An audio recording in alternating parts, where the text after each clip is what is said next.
access this Pearson demo template, I'm going to navigate to the collateral catalog, which, like the rest of any dedicated SellPage system, can be organized in any intuitive manner you might prefer.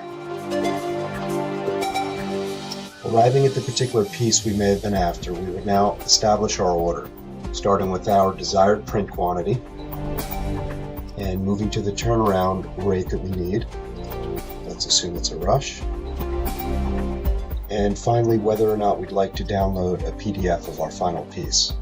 We can estimate our shipping and name this particular piece that we're about to customize. And now moving into customizations. Note that we have our customization tools here to the left and our preview area here to the right. I'll just enlarge the preview.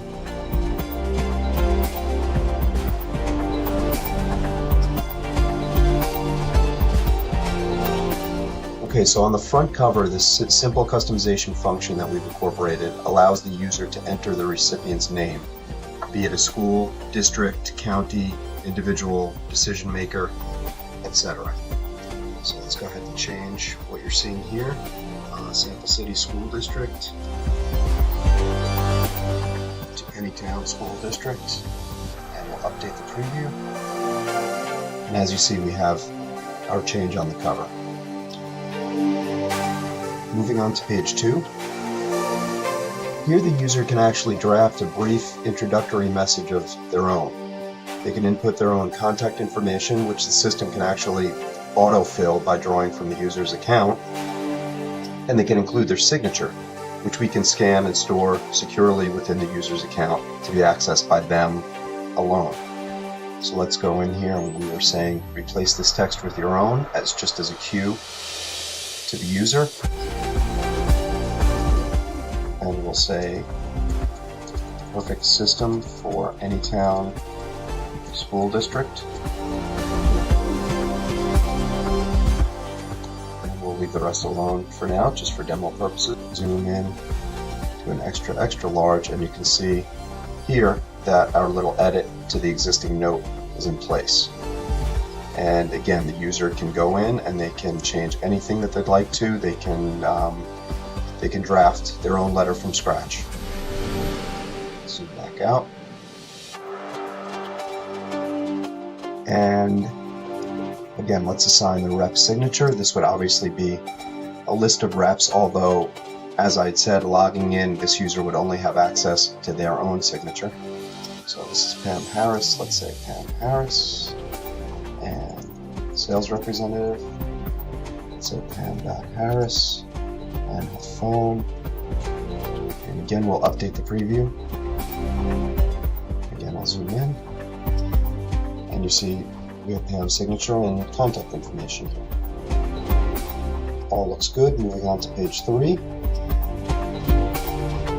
Okay, so on page 3, we allow the user to select the sequence of programs as they'd like them to appear. In this example, we have the user sequence these 3 Pearson ELL programs according to the priorities of their customer. For instance, one customer might already be using one of the programs but not the others, and therefore want to see theirs in the lead for an immediate connection. Another customer's situation might call for the adoption of 2 particular programs over a third, maybe less applicable choice, and therefore the user would want to lead with those, and so on.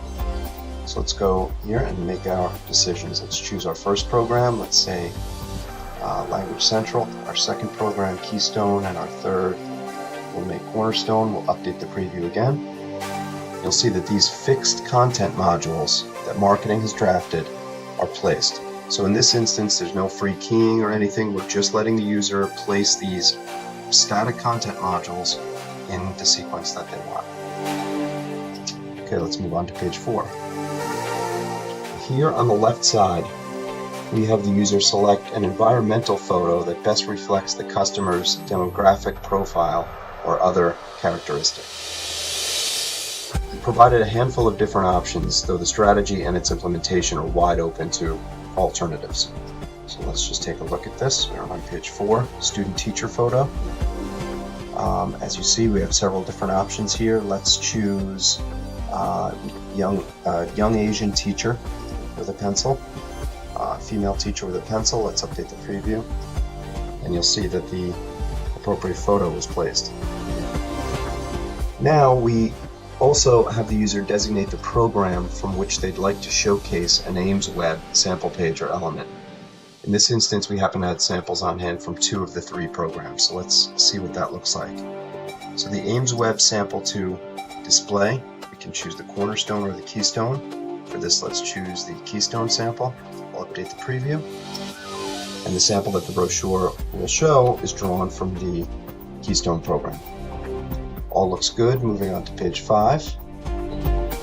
On page 5, the user can actually go into the text that will display on the screen capture in order to simulate its application to the customer's own district, school, and class.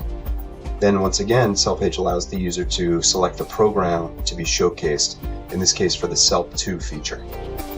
So let's just go in here on page 5 and customize the screen capture.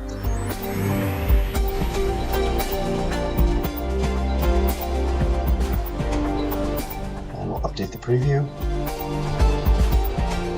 In this region right here, you can see that the screen capture was customized for this customer. And as I'd mentioned for the SELP2 sample, this time let's choose Cornerstone, update the preview. And you see here for SELP2, we're showing the sample page and sample element from the Cornerstone program. All looks good. We're going to move on to page 6. And page 6 once again has the user choose an environment image that will best connect with their customer. Then provides another chance to designate a program sample, this time for the A+ Rise feature. So let's take a look. And student-teacher photo here, let's show students with hands on keyboard. And for the A+ Rise sample to display, let's show a sample from Language Central.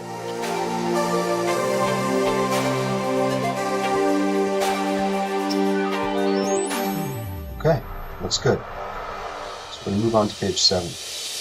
Page 7, however, offers no customization options to the user. In fact, some of our clients have no need for customization of any kind, but they still employ SellPage to take advantage of on-demand production and everything that it has to offer. So finally, moving on to page 8, which is the back cover. Here, SellPage has the user close the piece with their contact info, which again can be automatically pulled from their account so that they're not keying it every time they visit SellPage, as well as a brief closing message. So let's go down here. Okay, their name, this was Pam Harris.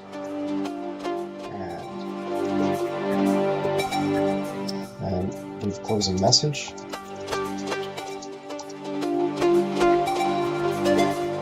Do a closer look.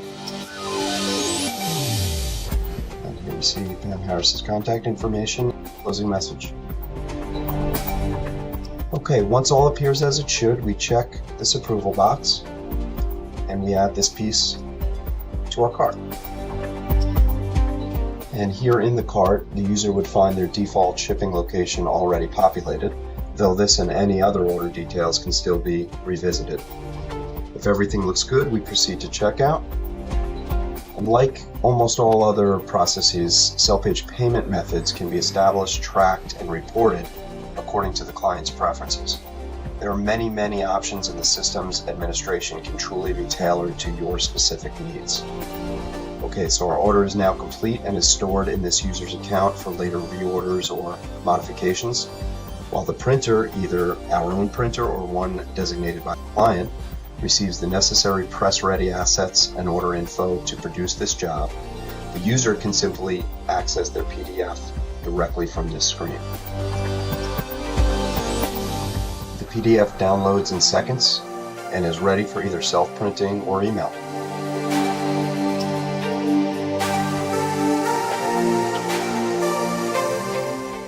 So thank you very much for reviewing this screencast.